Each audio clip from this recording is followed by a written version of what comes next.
questions? So for, sorry to come in on the end, I was finishing discussing it with the citizen person.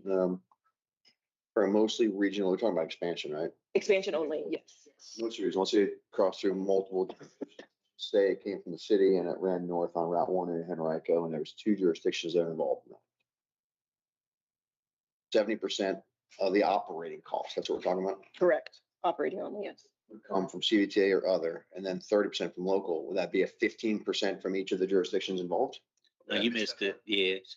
She said it would be based on a percentage of, what made sense for each jurisdiction. If it was 90%, 10%, then it would be Based on miles, I mean, because right Yeah. no. So we do, so the current BRT is the exact same model. So in 2018, the BRT was basically a route replacement from our Route 6. So the majority of it covered just the route from before, but there was an expansion piece because the frequency increases.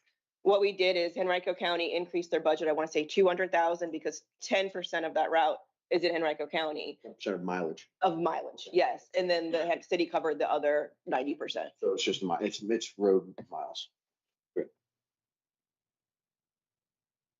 Yeah, we did ask that question. Sorry you missed it, but I mean, obviously a framework is just, I'm curious if, like, I certainly will never speak for Richmond, but if Richmond wanted an expansion and it was all in Richmond, is Richmond prepared to pay well, that's a mostly local, which is 80% of Fully the local. costs, or is that? that would be fully local. You're right. It'd be 85%. Created CVTA for, like, that's my question. Like, I don't. Well, so the CVTA would still pick up 15% of that, or other Yeah. would still pick up 15%, even though it's 100% just in the city because of the CVTA money. 20% for mostly local, 80% for local. So I guess what I'm saying is if you want to expand a route in Henrico or the city or wherever, Well, I mean, Chesterfield's probably gonna have something. of the operating costs on the local jurisdiction, that's the recommendation, that's the framework.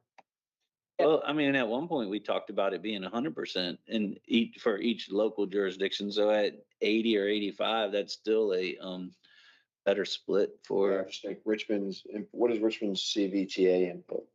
You know that off the top of your head, Tara? What is Richmond's CVTA input? What is Henrico's CVTA annual? What is our, The input to GRTC, the Yes. city is relatively like 5.5 million. and ours is probably close, right? Or 9. 9. And then the reason I say close is because it flips. Our maintenance effort is probably in the 4 or 5 range. Right.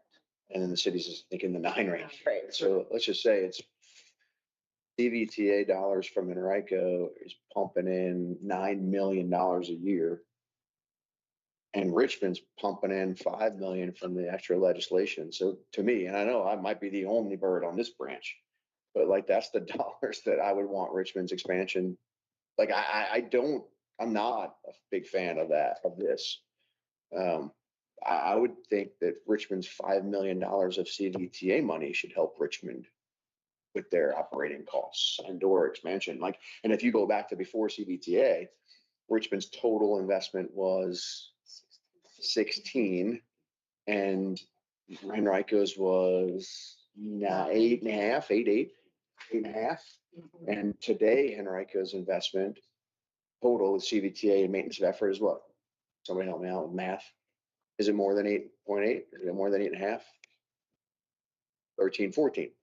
But so, and that's a spreadsheet I would need to see. So before CVTA, Henrico was in for 8.5. After CVTA with CVTA money and our maintenance of effort, it's up to 13.5. That to me is our additional investment. And I can't do city numbers, but I'm sure the councilwoman Odie can. But I guarantee you the city's investment now with CVTA and their maintenance of effort is at least equal to or more than it was before. And you're talking about the 15%, right? Yeah. Okay. Yeah. All right. So They gave 16, and so Yeah. the 9 and the 5 with some just right below. right below it. Right. And so I But guess, we're talking about only on expansion. all right, and that's that CVTA money right now is based on the current system, not on expansion. And Right. so That's exactly expansion is. that's where I'm going next. And my fears, and this is not out of school because I know you and I have had a conversation about it, and Mr. Nelson have had a conversation about it. Said this regularly. would just urge caution on continuing to expand right now. I used the word an hour ago about stability. This organization is robust. It has core competencies that Odie mentioned, our core deliverables. Like, my opinion, I think breathe. I think this organization needs to just chill and breathe. Get to your operator level, get to your core competencies, deliver the quality service. I love free fares, and it pisses me off the federal government would even address that and hold somebody accountable for doing what's right by this. What are they talking about? So in my opinion, deliver, serve, and breathe, and stop the grant spending on studies and design. Like, hold tight for a hot second and let's get our feet under us. It's my opinion, which is what brings me right back to the financial cliff. Don't say that word. But that's my point. There's only a problem or an opportunity if we overexpand. That's what I'm saying. That's exactly what I'm saying. So, like, you have a great surplus. You have a great reserve. You're great operator numbers. We have tremendous momentum. Let's just breathe. I will, not to jump ahead, but John and his team have done a great job with the budget, and it is coming in flat, even with all, I mean, the studies are a separate category since those are completely funded, but the budget itself is flat. So we've already overcome that challenge of the next year we were going to increase by however many million. But so, right, just let's get our stuff together. So, I mean, I'm sorry, we know what it was. Look, the operator agreement, we're paying them a way better salary. We know that when you do that, the health package thing is just morphed in. We know that it costs, I would argue, almost double to operate this organization from a personnel standpoint than it did before. So the buying power of $8.5 million 6 years ago is way different than today. And for those reasons, I would double down again and say, well, then, whoa, on the expansion stuff. Like, we're just figuring out how to operate at new costs for buses and fuel's kind of stabilized, thank God, but personnel costs. I would think John would agree, personnel costs have gone from here to here. When do we go back to union negotiation again? This year. And those are important. And I still believe that Cheryl and her team did the right thing, fixed the problem that we asked her to fix, got the operators, got this organization humming.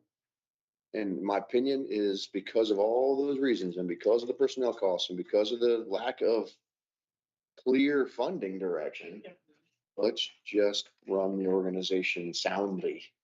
That's what I would do. If it was my organization, that's what I would do. I would smooth the waters for a little bit and run the engines on hum for a little while. And that's the point. And I will just say, just everything happened at the same time. The 2019 happened with the BRT, and 2018 with the BRT, so fiscal year 29. The 19 was expanded in Henrico County. And Henrico County, we worked with them very, very, very hard. And you guys just had a priority list of expansions that you guys just wanted. And it was a lot of like things that we've been working with over several years. DRPT, they were identified within our transit strategic plan as things that the state wanted to support that Henrico wanted, because you guys had so many demands. And so they got grants actually on our behalf. GRTC didn't apply. And so we were working with Henrico, instructed to move forward with those grant applications and put the service in. So I will say all of the expansion that has happened besides the Chesterfield 3B has all been in Henrico County. But what you just said, as far as just the timing of the CVTA and the reduction of the now being based on 2019, when the service expanded we were supposed to do it actually in those years, but we had to wait because of COVID. So it was always being pent up, like Henrico County's ready, Henrico County's ready, Henrico County is ready. So I think right now we're just trying to keep what we put and is being utilized. I mean, the 19 does amazing. Like, people wanted it. This 9-mile road had 60-minute frequency to the airport. And we know that that was like a priority for a while. We now go to Virginia Center Common. Like, those are the big things that we did. And those were things that were just ready to go for years. And so we finally moved forward because we had the grants, and we eventually we figured the CVTA would account for it, I think was the thought for the expansion, because we identified 10 million that was used to sustain it.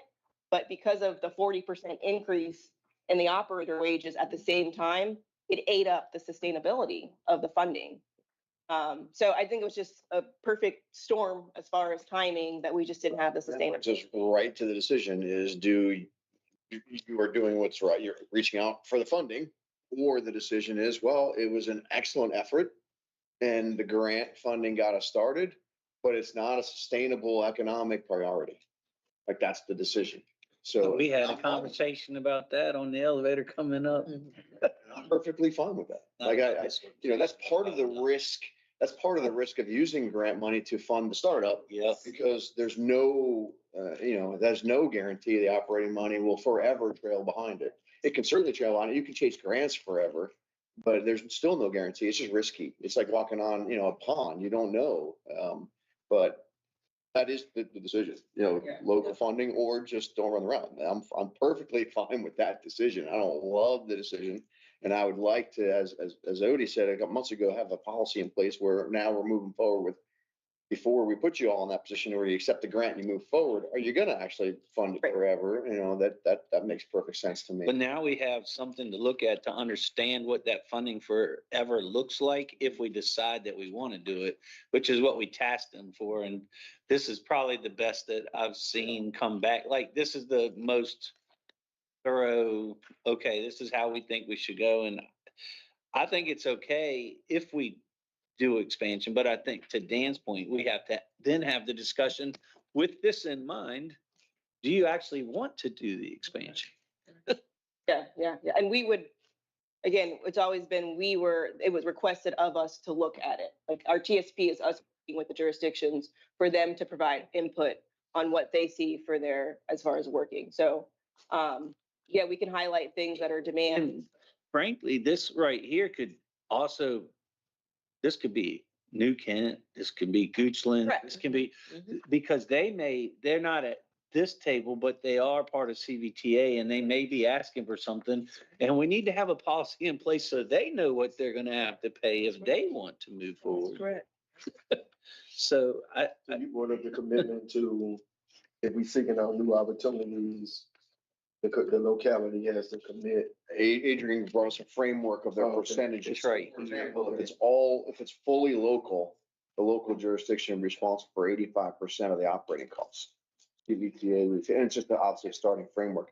If it's mostly regional, between a couple strong interjurisdictional corridor, the money is 70%, local jurisdiction is 30% based upon road miles. Okay. If it's fully regional amongst everybody, it's 20%. Okay. And So this is not about grants per se. no, this is not. This is about if you expand this system on a regional level or all the way down to a very local level, what those percentages are. We discussed the proposal that, the beginning of this is grants. If the jurisdiction isn't willing to back fund the operational, We then what are can't we take doing? the grant, we can't start it. That's all I Because just. you get yourself in this exact predicament. I think the example Adrian uses is exactly right. It's let's just say it's the VCC corridor. We had grant money, great. It's easy. It's the easy decision then. You use grant money, fund it. That's a fantastic thing. And then people start using it and then, the ice thins out. Yeah, and then, You can't find no more grant and money. then the decision is, well, I don't want to put 1.8 million. And then you gotta tell people you're pulling service away and that's And there we a are. bad day. Which again, as evidence from today, I'm willing to do it because on the grand scheme, the priorities align, well, then that's the priority. All right. But you prefer not to be in that. Don't want to be in that position. But I think this is good work. I'm okay with these numbers. If everyone wants to take some time to look at it and then next month we can say yes or no, then, I mean, Is that the ask from this? I mean, I think they probably wanted us to say maybe yes today to this, but I think it's good for everybody to have a minute to breathe on it. But the big picture, I think you did what we asked you to do, and now we just have to agree that we either agree with this or make a suggested change to it. Right. And I will say the impact and why we had this meeting right after the other meeting is that John's going to present, and we did go to each of the jurisdictions, Henrico, Chesterfield, City of Richmond, and we did not to this level. We went to, basically the match request was included in the request of the jurisdictions. Chesterfield, I will always say, has kind of always done their own thing where they provide 100% match and they're doing 100% of their own capital. So that is also already unique. But we did put the request to Henrico County through DPW, and also met with Mr. Batokis, showing basically the match, and just so that people knew. I wanted you guys to know that back in October, when you're preparing your budgets, that's in there for that amount, but we would not have it in our budget. We would not do that until it's actually, of course, adopted for those percents. So example, also with the CVTA project, not CVTA, the capital projects. Right now, we have it as just all of our CVTA, which takes away from the operating piece. So the request of that also was, if it's a specific Henrico project, that they would pay for the 4% match for major They projects. pay 100% of the 4%. Sorry. And that would have, 96% of the capital project. what's that? It's a grant. State and the federal grants, the other 4% is a local match. And I agree, Mr. Ringo, we take it back. I just thinking, well, from all perspectives, I think you gotta be real careful about setting this. If Chesterfield decides to run a pretty good extension, it's gonna be very expensive to do that. And I truthfully, I'll always come back, and then maybe this is just Dan being Dan. There's some regional benefit, and I don't That love. would become mostly regional or regional. I don't love Chesterfield builds, I'm gonna use the Lego plant, for example, but it has to be something different. Chesterfield builds an amenity, a workforce center, and you want to expand the bus line from a Chesterfield entity endpoint to there. Well, Chesterfield's gonna Be 100% local. 85% on Chesterfield, just so city of Richmond residents can get there to go to work. I don't know. I'm a believer in regionalism. I always have been, and I'll die on that hill. So like, I don't think Chesterfield carrying the weight of 85% operational costs to extend a fully Chesterfield route that's going to benefit Henrico and Richmond residents to get to work is fair. I never will. I'll also. If I was gonna look at it pragmatically for Chesterfield, Chesterfield probably has the most opportunity, Yeah, exactly. most expansion opportunity of anybody here. So theoretically, I should be jumping all over what you're saying, but I'm trying to be consistent in what I've said. That if it's regional, if it's local, even if other people can get to it now, it's still something that we're asking, like, we're gonna try to expand Route 1 to the Colebrook project when it opens. That really is totally, it's not a big expansion, but it's an expansion, and that's totally for Chesterfield citizens. I don't think anybody from, well, maybe one person a year is gonna ride down to see their friend in there, but everybody in there is gonna be able to get to the system. That's a local increase. Well, if the development of Paramount One comes on, it could create thousands of jobs at that arena, and people who are gonna live right on Route 1 in Param, who may work at VCU Hospital. So if we expand that in Henrico, that's all Henrico project, I get it, but it is serving all those homes, people that I hope are gonna get on that bus and take it right down to Well, MCD and go to work. Maybe we should have something that says, if it's something that's really gonna serve the whole region and be jobs for everybody, that we we include that in the mostly regional or fully regional, like as part of the definition of it. Yeah, that's called board of directors. But in general, like, if I want to expand from Bright Point to the Colebrook, there's just, I don't think that we can't get the money from CVTA, because that money's already allocated to run the core of the system. It's got to come from somewhere. And I just think that that's a local, it can, but it's still Chesterfield's decision. It's not really helping Richmond or Henrico.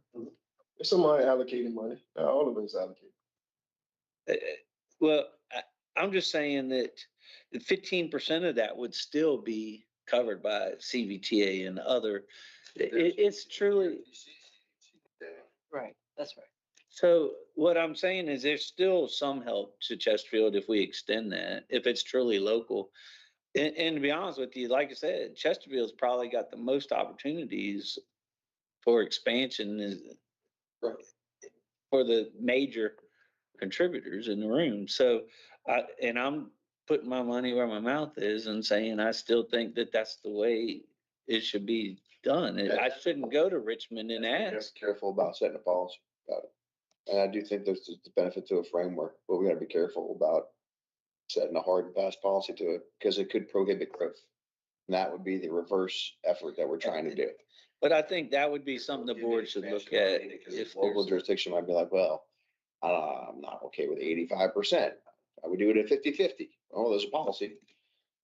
So I think that's why there's a. well, to be honest with you, there's gonna be jurisdictions that aren't sitting at this table that are gonna walk up and ask for some things. Actually, outside jurisdictions, outside of this group, they pay to play. I'm fine with that. But they're also not putting in the same amount of money this group is. I'm just saying that's why I think this policy as it's drawn is so important though, because Goochland looked at this and said, oh, maybe we're gonna wait a little longer before we fund that. Correct. Where before they thought they were just gonna jump in and they weren't gonna have to put anything in to get it. And we Just Goochland putting into this organization now. well, they're putting in the 15% of whatever their CGTA dollars is, but it's probably not that much. Yeah, it's probably not that much. John probably could pull it up. John has. I appreciate the work on it, a framework. It would be helpful, certainly for everybody, certainly for staff, certainly for jurisdictions to plan. I appreciate your point because it actually helps Chesterfield, but I'm willing to say I'm the one that started the conversation. The most road miles that it has the potential to expand. And I mean, I do think most of our expansion will probably be microtransit. We might see some expansion on 360, but other than that, maybe possibly one day on 10, but other than that, I think everything else would be microtransit, but it's still microtransit is going to be 100% local because they're still going to take you to a local stop to get onto the bus route. So I just think that it's the fairest way for expansion, even though I'm probably shooting myself in the foot. Long term. That's why I've said hard and fast policy. And Terrell, I'm glad you stick around. Thanks for making the time, but I'm guessing you got that. You can take that back and run that through whatever. You need a copy of it. You got it. So thank you. All right. Capital matches were already discussed through that, right? Yeah, same thing. We're requesting the fourth. So we're on John. Budget for it. Again, literally very little for it. That's why there's. You're up. You got 5 minutes for each job. That's how we did it before. To date, Goochland has put in through CVTA, not Goochland, $4.2 million through CVTA. What have they gotten? Well, I'm not disputing that, but there still has to be. But Michelle, I guess But if summary? it costs $8 million to run it and they're only putting in 4, then we got to come up with. I fully get the two sides of my argument. I'm saying if you are an outsider, some you do need to pay to play. If they're with an insider who already puts in 14 million a year, who already puts in, I forgot, already 18 here, Jesus Christ, I want to run a bus an extra couple things to serve some people to get to work. Like that's what we're sitting here to do. I get it. Richmond to say, you got to write me a check. Like, let's do it because we're regionally trying to serve our people. And there might be a time where this group might say, no, it's in the benefit of this entire region. Well, and if we do, then we just use a different classification for that route. We just say, I know that we think that this might be fully local, but in this particular case, the jurisdiction making the argument that it's mostly regional. If there's exceptions. And the board decides whether that's a acceptable definition.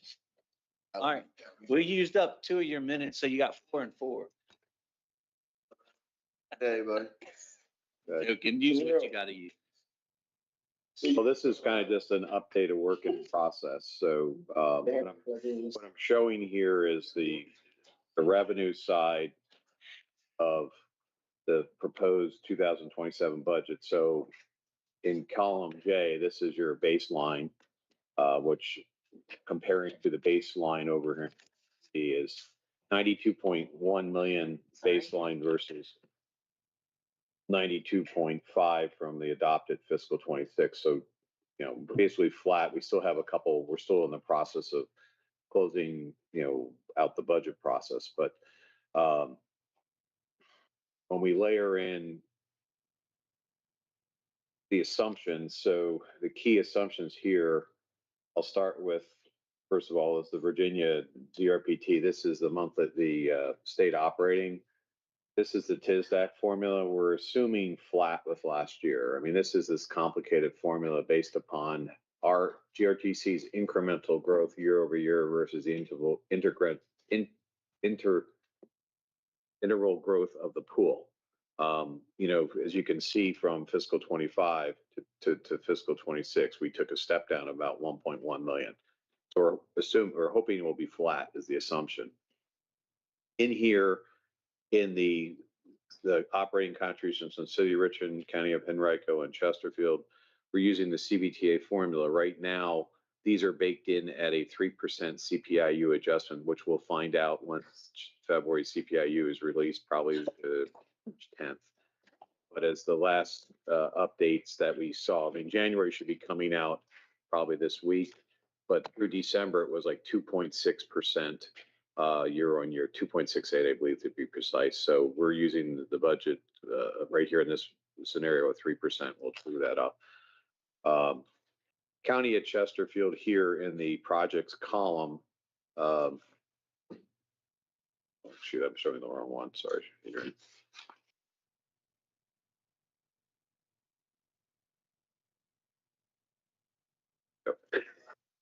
So here in the County of Chesterfield and the proposed grant funding project, this is what this is a DRPT grant here for the Route 1A extension. So this is the estimate of the fixed route piece as well as any incremental paratransit for 1.95 million, of which they have an annual grant is around 2.19 million from DRPT.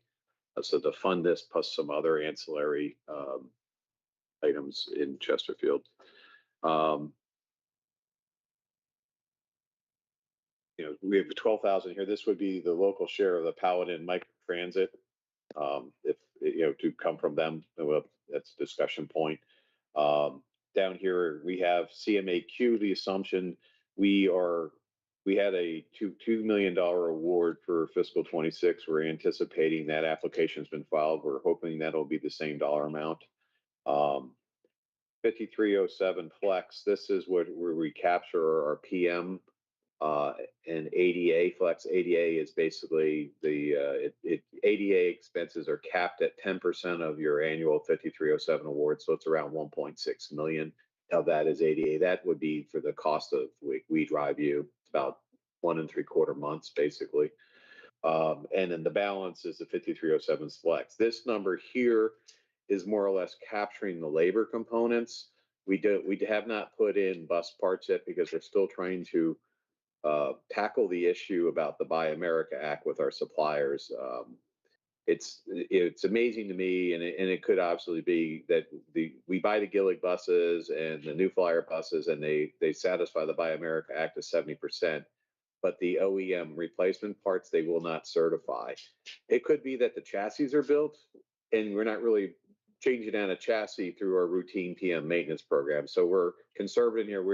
We've had conversations with Gillig to basically tell us the sourcing of the parts, you know, ex-US versus a US source. So we haven't gotten that resolved yet. Still on our list of trying. Federal COVID relief here, the 1,449,000. That's basically local share portions of some of the microtransit and the VDOT route extensions, the 19.7AB and 1.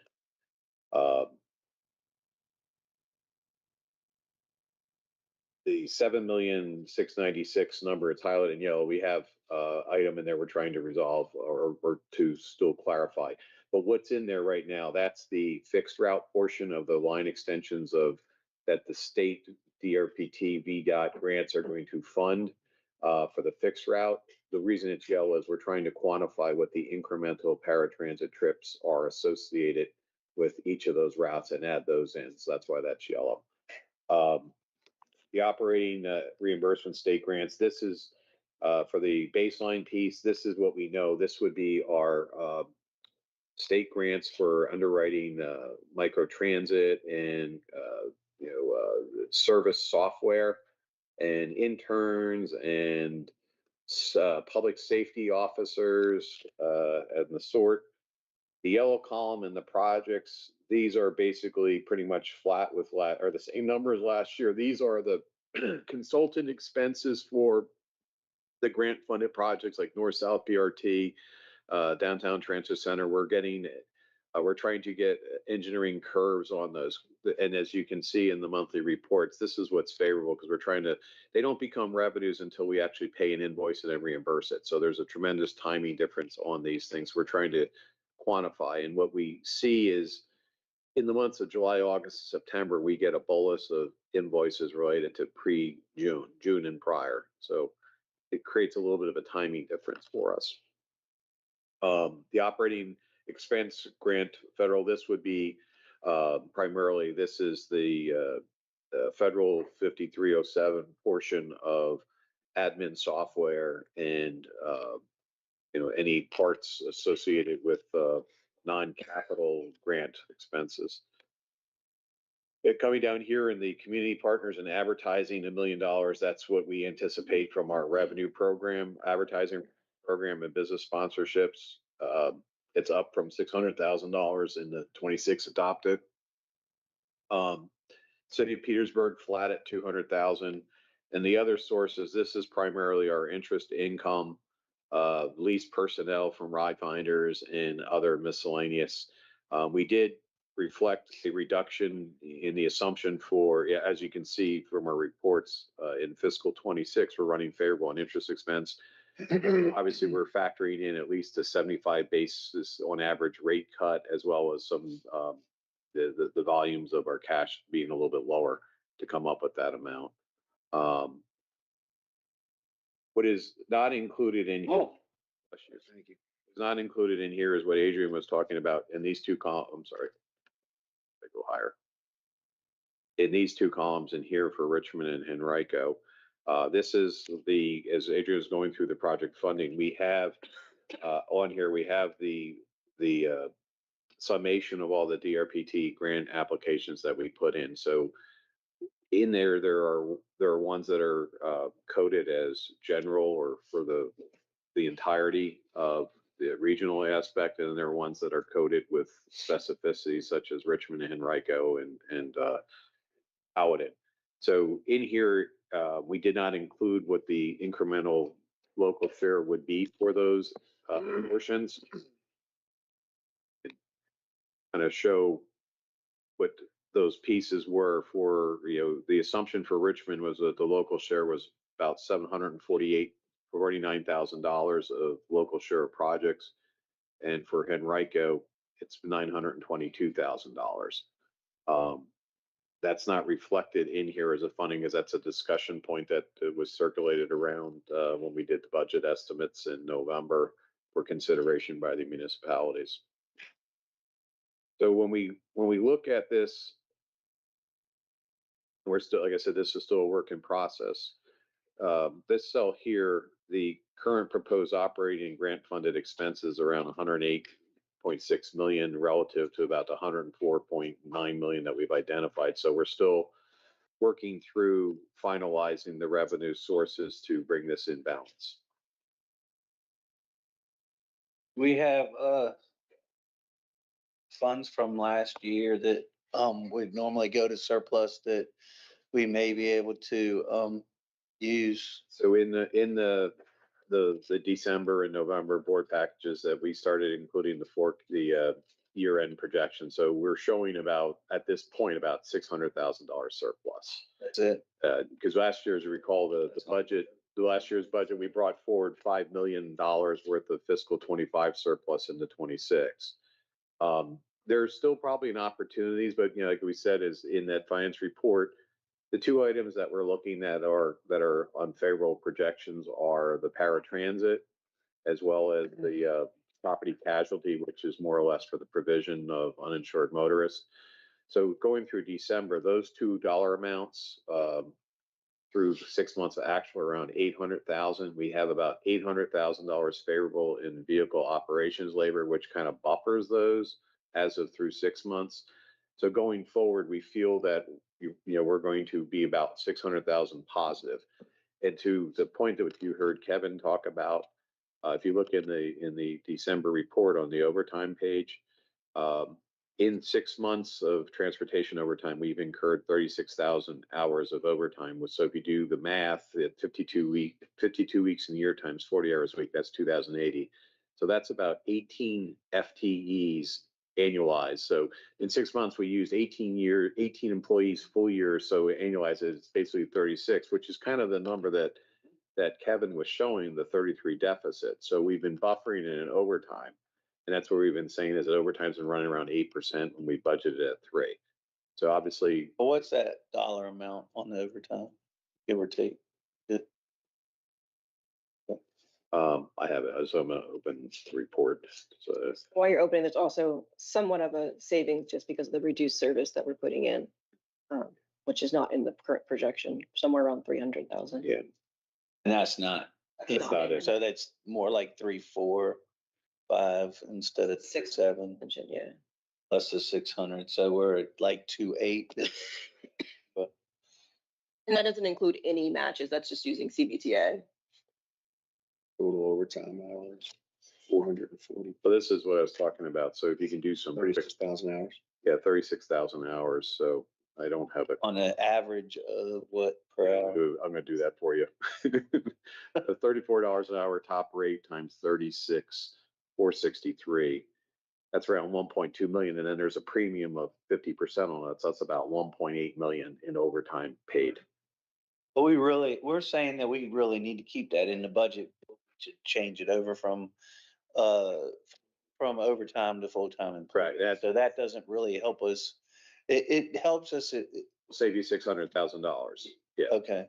Of the premium. So Yeah. in fiscal 25, just so that we know this, because in the big beautiful bill exempted overtime premium from taxation. So the W-2 guidance, we just quantified, we paid $1,662,000 of overtime premium to employees in calendar year, tax year 25. Apparently it doesn't exempt at all. It only exempts the first 25,000. Yes, 12.5 for single and 20. I thought it exempted. Provided you're below certain AGI limits. It's not a full wash, right? Those new employees aren't a full wash of overtime because they do have full-time benefit carryover costs you have. Sick time and all that kind of good stuff that you have, but it's It's a good chunk of it. Yeah.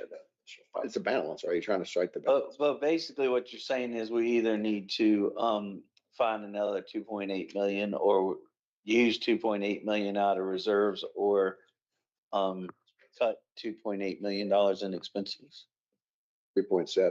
Well, we have a way to get down to 2.4, but 3.7 to 2.4, so somewhere in there, we got it. That's what I was gonna say. I mean, John said, looking at that, it laid perfectly well, right? Right now, the proposed operating funded expenses are 108.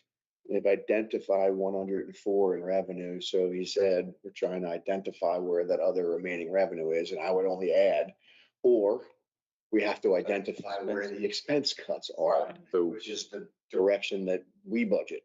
Like we identify our revenue first and then figure out what expenses can fit. Here we have expenses budgeted and we're trying to figure out how to find revenue. That's a hard way to go. He has it laid out right here in the corner. down in the lower right corner, talking about if the municipal, if the Richmond and Henrico incremental project funding is about $1,462,000.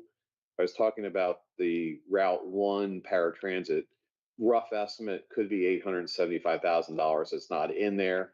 In here, we also quantified there's PM wages associated with electronic techs and shelter cleaners. That's not reflected in here. It's around $400,000. It's just we have to do some work on our account structure in order to quantify that and cull it out so that when we, obviously every 3 years we're training, we have to make sure that we have the compliance path in order to easily show that and it's a justifiable.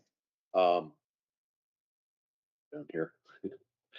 So the sum of those, obviously there, that's 2.2, that's like 2.6 million of potential right there to go against that. And also there's, when we look at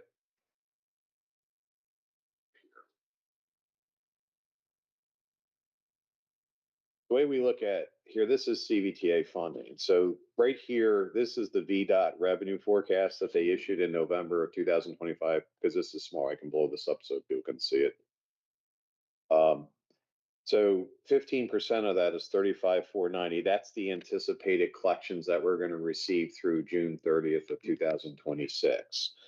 So based upon what we have in here, sorry, I should go right here first. Sorry, I'll go right back. It'll make more sense. So in here, I didn't touch this line. It says CVTA baseline funding number of 31,158,000. That's this number here. So what we have done is that we had talked about in last year, the compound annual growth analysis. So what we've done is we use the compound annual growth rate from 2020 to this 2027 proposed budget to index what the original CVTA funding was for the base operation. So that's where the 31 million comes from. We also have, based upon the DRPT grant applications, when we have general projects, this would be the local share match of 1,696,000. And then we also have the DRPT VDOT / line extensions local share of 900,000. So when you subtract the 35,490 from all those components, there's an additional $1,734,000 available. So what I have down here in our kind of our, as you can appreciate it, going through a budget process, iterative, we learn things, we update. So there's where that 1,407,734, that's the increment off of the 35. So the sum of all those plus is around, I can't see. 5-7. 5.7. Thank you, Adrian. That is revenue. 5.327. Sorry. Yeah, but we've never booked that CVTA revenue Correct. that way before. That's We've revenue always, you identified as possible gap closure. Right. This possible gap closure to My point was that we also need a similar category columns like that are expense potential gap closers. Correct. What would you, if you did that, if you had to close the gap of 3.7 million, so how would you do it expense wise? So in that expense item of 108, so going through the items we don't know, which these yellow items, these are the same equivalent revenues and expenses with offset because they're grant funded, except the local share of 4%. So that's not really going to change the net difference. We've already taken in certain items in here. Like we put in the true up for the medical costs. We've taken that out. So we've kind of taken our small, what I usually refer to the end finalization after we find out what the actual grants are, our rounding adjustments, the 0.2 million and so forth. We put those in there. Yeah, we've already adjusted. So it's more or less, I know the reason I'm keeping that little side tally down there is potential other revenue sources. And, is that when we get to there, we might find another expense item reduction, but if not, as we discussed, we're only looking at right now forecasts about 600,000 surplus in fiscal 26. So we're looking for other avenues so that when we come to bring this for adoption in May, that we kind of have a path so that we're not scrambling around at the last minute. There are other opportunities, like I said, if we can identify the PM bus parts, there's got to be a portion of those that are made in the US. That might be, $500,000, might be $1 million. Once we quantify that, we'll update that. We're in February, so we're still sharpening our pencils for the month of March and April to get there. Yeah, I would say the PM is definitely an opportunity with those. He already has listed the IT as well as me sort of maintenance of the facility, outside the facility, a whole radio team, all can go from the federal dollars. So we're trying to switch that over. And there's probably more opportunities for that as well, even within the partial. That's what this $400,000 of revenue, it's 80% of SC is shelter cleaners and electric techs are the. I hear everything you're saying right there, but what I don't hear is you hearing Dan. No. Like we may need to have a combination of both, but we need to have that same, this, as Dan said, for expenses. And I know that's gonna be painful and it's gonna be hard, but that's like how the jurisdictions, we don't even we don't even look at this number. Look at the top number. We look at this number Correct. and then we figure out what we do in our expenses to get to this number. We never look at this number at the local level. So one of the things that we have just when you look at our large items, if you take our pie chart of expenses, 68% of our expenses are benefits. So I'm not saying it's not hard and that I'm saying though that that's how like all the jurisdictions do it. That what I do appreciate this year is that you showed us what you like to get to, which, you know what, I can tell you right now in Chesterfield, that number is millions of dollars higher for what our departments would like to get to from what this number is, but it doesn't get anywhere close to that other number. This right here is what we would have to come up with a budget to. Now, if we then identified some more revenues that were good revenues, then we could also identify how that could expect, what the first things we would like to add back into the budget are if we identify those revenues. But we always start here. We never start here. so the last item, which I didn't talk, It's not easy. the last item on that list is, so on the CVTA funding, this 34.9 is the VDOT forecast. So Yeah, but my forecast of the fiscal 26 collections is probably gonna be around 36.9, and that's based upon the first 4 months start doing that. annualized. So there's another incremental potential 1.4 million in there in the 26 funding. Yeah. So that's on our little array of potential items, that concludes the thought process on items that we have. Yeah. That we're still vetting out at this point. As Trademarking the Jay-Z forecast, I kind of like that. Jay-Z, Trademark on that. Jay-Z OG. Like that, I think that is exactly how, like, I'd prefer it. I'm only one, but like, take the conservative forecast, use it, have your forecast is great. I mean, that's how we do it every day. And it's just comforting because you never know, And things, and obviously as we go through towards the, getting the 5307, 5339 awards that come out probably like March, April, and then we get the grant applications. I mean, there's some volatility in here. Like I said, the TISDAT grant, I'm flat with last year. I'm hoping we had 11% growth fiscal 25 versus fiscal 24 in ridership. I'm hoping that, see, when we lost ground last year was because some of the other firms in the pool, entities in the pool had Started getting their riders back. the growth that was delayed relative to when ours are. So hopefully they normalize out. But this is kind of a black box formula that we don't know. So being conservative, I'm just keeping it flat. Hopefully it will be an increase. I know that when TISDAC had those committee meetings of exploring alternate formulas, which are going to be maybe 3 years out, if they ran it based on the 26 award on the new proposed formulas, we would have received more. Again, though, what we would do at the local jurisdiction would be, we would take what we believe our best number is, and we would budget expenses to that, and then we would have a list of the things that are the top priority that if more funding comes in, we would do first but you guys are, I mean, I see where you're going. It's better than last year where you put in a number that made the gap and you didn't show the gap. Like, I appreciate the transparency on this. I really do. It's just not the way we normally do it. What's the actual community partner advertising going to come in at this year? Just maybe about 800,000. Yeah, Well, that's she's doing really well. Yeah, so it's a growth around, 25%. I mean, we've had some things like VCU drop out on $1 million and those things. If we had those, we'd be not, the gap would be closer, but. I don't know if you saw the article, but it's not being used at all. It said, I think it was something like maybe 5 riders a day. On the VCU bus? Right. And the article that just came out, yeah. Maybe that's also an opportunity. To get them back? Right. Yeah. Right. I literally, I sent it to the chair a couple of days ago, because it was done by some students, which I thought was interesting. It was from the Commonwealth.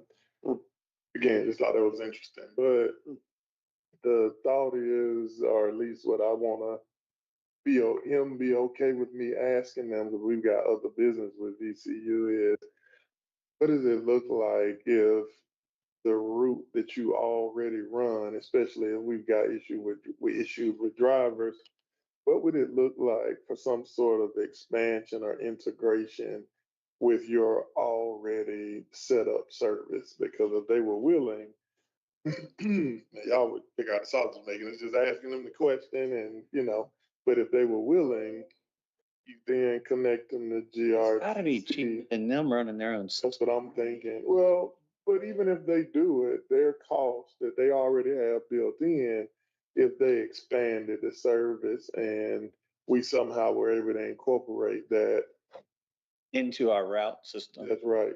Somebody would save ultimately everybody would save some money, but All those are good to explore. I'm just saying that we need to, and the best thing is for them to say, hey, look, know we get them and we then already got the try to- buses, we already got the drivers, y'all incorporated into what you do, and we would pay you a set amount for that. That would be the best thing. But I don't know why I know there's a history apparently, and they took it back and are running their own buses.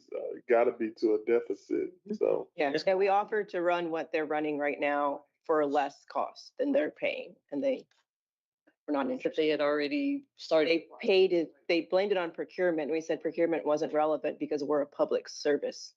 So we would be, their route is closed to just their students. It's like, yes, everyone could use it. Therefore, it's not a procurement of a private charter. This is a public service. We could just make a route that would benefit your students. That would have been a savings to them because we're already out there, like you just said. Here's my question, if they have a service, and I don't know we that, can take one of our buses and put a VCU wrap on it and let it run that.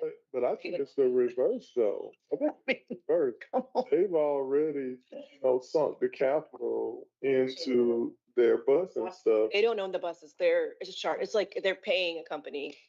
They have a procured contract with a company in Maryland. They pay the company, Well, yeah, the driver, yeah. they're paying the driver, or the driver is through the company. And the bus. Third party from Maryland is my understanding. Third party is the driver for And the actual bus as well. Yeah, I don't think they're the VCU doesn't. U of R does, they contract their transportation to an outside provider. They just It's pay a the contract. same thing they were doing with GRTC. Correct. Yeah, Did it all, yeah. Yeah, they have ownership. and they're paying more. And they get less. And people are still using us and not using them. Well, yeah, that's the challenge. So I think I'm very glad that there was student-led observation, which I think helps the adults having a big conversation. But those are the places we gotta go to Good. find revenue. No, this is just a thing you guys have it I know you're approaching your March budget as well.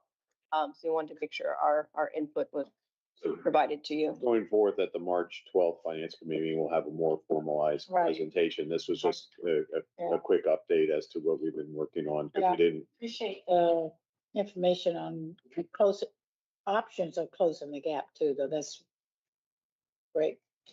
I agree. That's great. It was a much better presentation than last year's.